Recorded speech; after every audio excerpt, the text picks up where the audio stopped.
दोस्तों, recently parliament standing committee on education ने ये देखा, ऑब्जर्व किया कि सिग्निफिकेंट अंडर रिप्रेजेंटेशन है एससी एसटी ओबीसी कम्युनिटीज़ के बच्चों को लेकर इन प्राइवेट एजुकेशन, और वहीं से ही quota in private colleges, reservation in private colleges को लेकर जो डिबेट होती है वो हीटअप हो जाती है।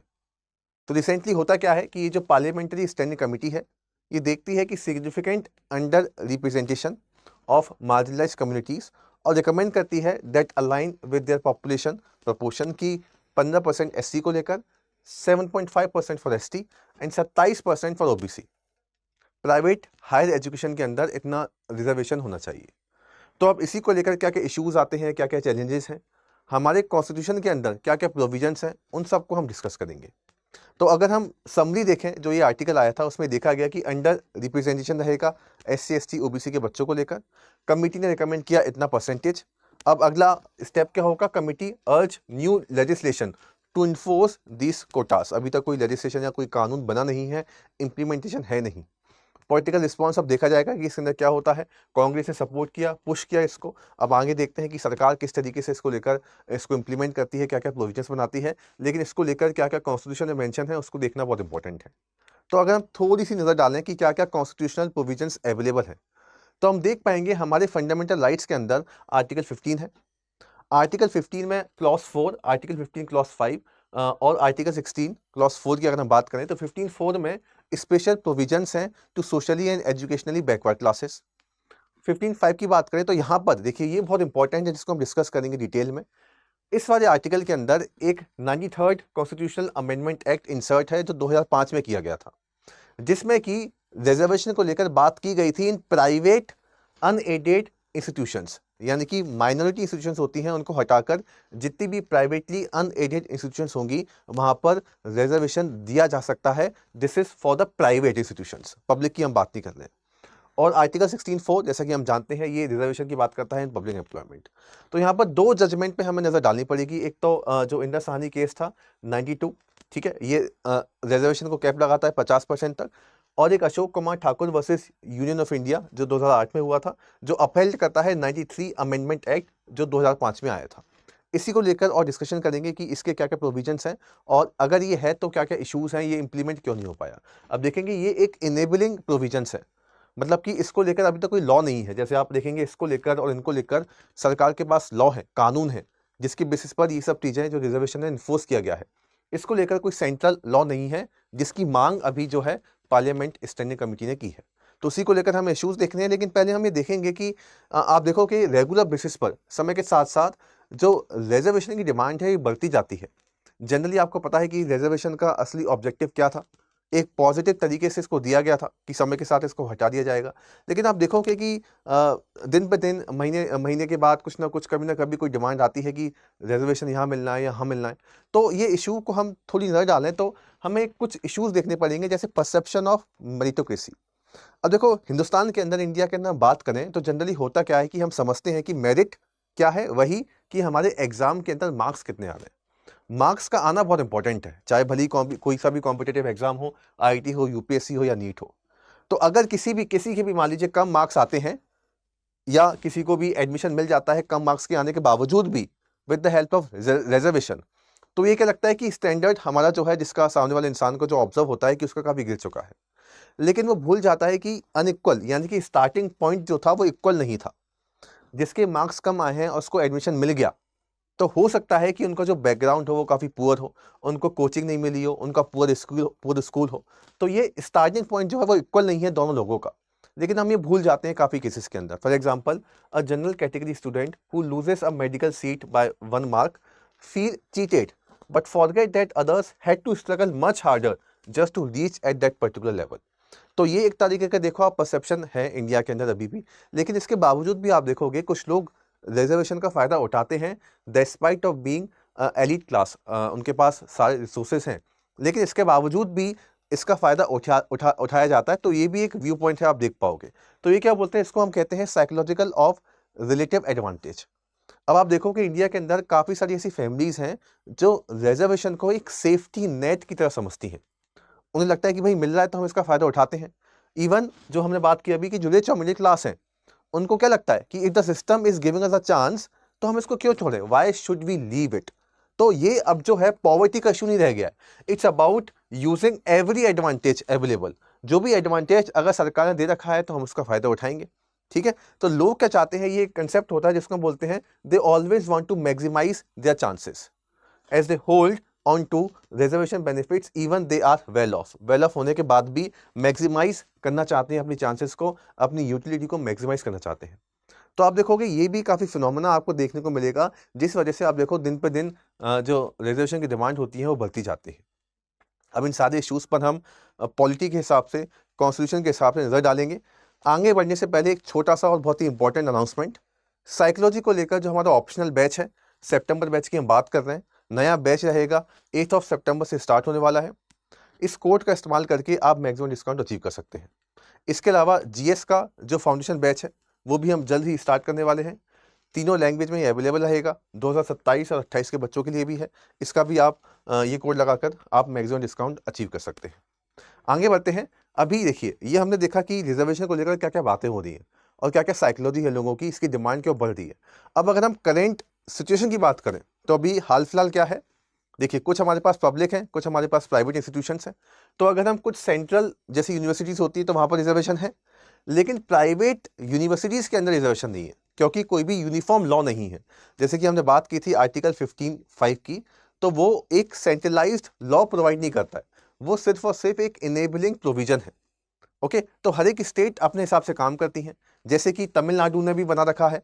ओके, और भी कुछ स्टेट हैं जिन्होंने अपनी प्राइवेट इंस्टीट्यूशंस के अंदर रिजर्वेशन प्रोवाइड किया है, लेकिन बाकी स्टेट मना कर देती है कि हमारे पास कोई सेंट्रल लॉ नहीं है तो हम इसको इम्प्लीमेंट नहीं करते, या फिर अलग अलग प्राइवेट लॉबीज होती हैं तो वो उसको मना करवा देती हैं।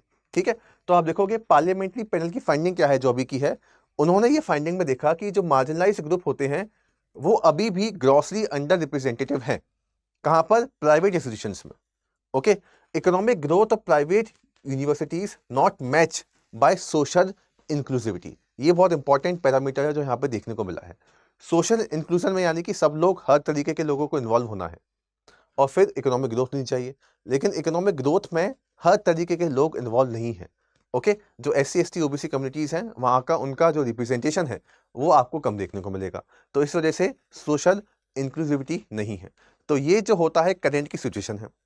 अब इस कमेटी ने क्या रिकमेंड किया कि आप यूनिफॉर्म कोटा लगा दो प्राइवेट इंस्टीट्यूशंस पर, सब जगह, ऑल ओवर इंडिया। 15% SC, इतना ST के लिए, इतना OBC के लिए। इसके लिए करना क्या पड़ेगा? इसके लिए आपको एक नया सेंट्रल लॉ बनाना पड़ेगा ताकि ये सारा मैंडेट जो है वो चल सके। तो ये हमारी पार्लियामेंट्री स्टैंडिंग कमेटी ने रिकमेंड किया है, हालांकि ये अभी हुआ नहीं है, ये रिकमेंड है। अब इसके पीछे का अगर हम बैकग्राउंड देखें तो 2005-2006 में काफ़ी प्रोटेस्ट भी हुए थे। 93rd कॉन्स्टिट्यूशनल अमेंडमेंट एक्ट आया था, काफ़ी डिबेट भी हुई थी, और इसने आर्टिकल 15(5) को इंट्रोड्यूस किया था।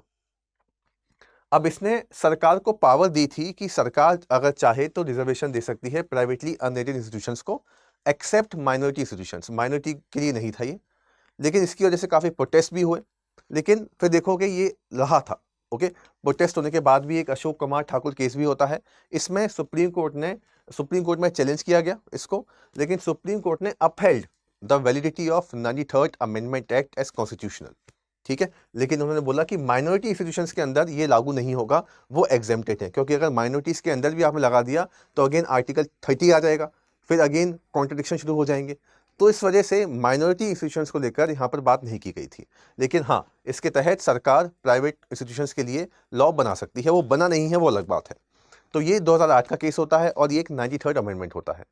अब यहाँ से आप देखोगे जो 93rd कॉन्स्टिट्यूशनल अमेंडमेंट एक्ट है, जो आर्टिकल 15 को इंसर्ट करता है, ये है, लेकिन इसके अंदर लिखा हुआ क्या है? आप पहले ये देखिए कि स्टेट अगर चाहे तो स्पेशल प्रोविजन बना सकती है, for the advancement of socially and educationally backward classes, जो भी इसको लगता है, SC ST in private unaided institutions except minority institutions. लेकिन इसमें क्या है, it is only an enabling provisions.